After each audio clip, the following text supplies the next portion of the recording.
Burkolászók alkoholista, nem. Burkolászónak hívnak. 2004 óta van azért a kapcsolatom a teherautókkal, hogy vezetem is. Ugye 14 évig nemzetközizés.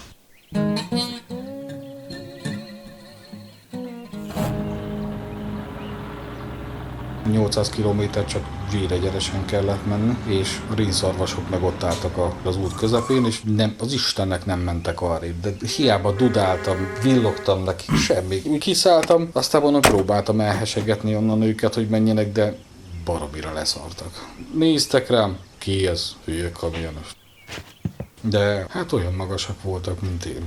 Sőt, úgy voltak olyan magasak majdnem, hogy úgy ugye lent volt a fejük, de amikor fölemelték, akkor sokkal magasabb volt, mint én.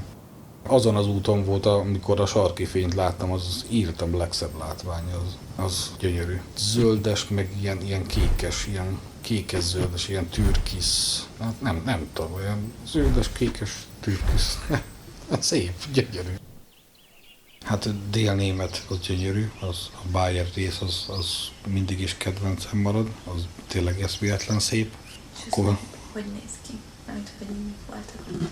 Hegy, fű, fa. Hát nagyon nagy hegyek, meg nagyon szép zöld tájak. Skóciában ugyanez, ott a legszebb zöld a fű. A Szlovákiában történt egy parkolóban, amikor két kollega egymás mögött megállt kamionnal. Az első kamionban lévő az majd úgy volt, hogy szól a második kamionban lévőnek, és akkor csak mondjuk bekopog, akkor indulnak tovább, és ő meg csak a kormányra ráfeküdt, aludt egy kicsit, közben a kurvák megjöttek, aztán bekopogtak hozzá. Ő meg azt hitte, hogy a kollégája szólt, hogy akkor indulás van, el is fordította a kulcsot, aztán a két kamion meg így össze, csak szerencsétlen kurva meg ott volt a két kamion közt, úgyhogy ő ott maradt.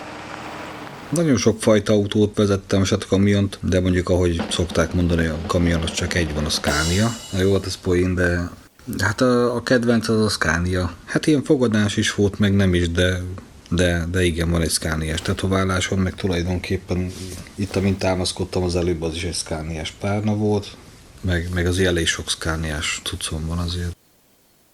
Ha valaki optikailag egy kicsit tuningolgatni akarja a saját teherautóját, ebben minden sofőr egyetért, hogy a Scaniát lehet a legjobban csinosítani. Mondták, hogy egy fát fogok vinni, de én nem ilyen fára gondoltam, de egy bazi nagy pálmafát raktak föl a teherautóra, az éppen hogy befért, de kurva nagy pálmafa volt.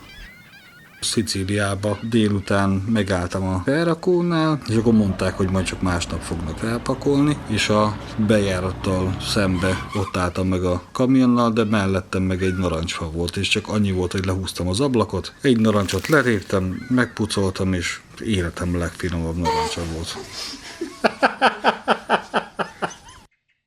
Többször jártam ott az Atlanti óceán partján ott lent, meg szerintem neked is van olyan kagylód, amit onnan hoztam.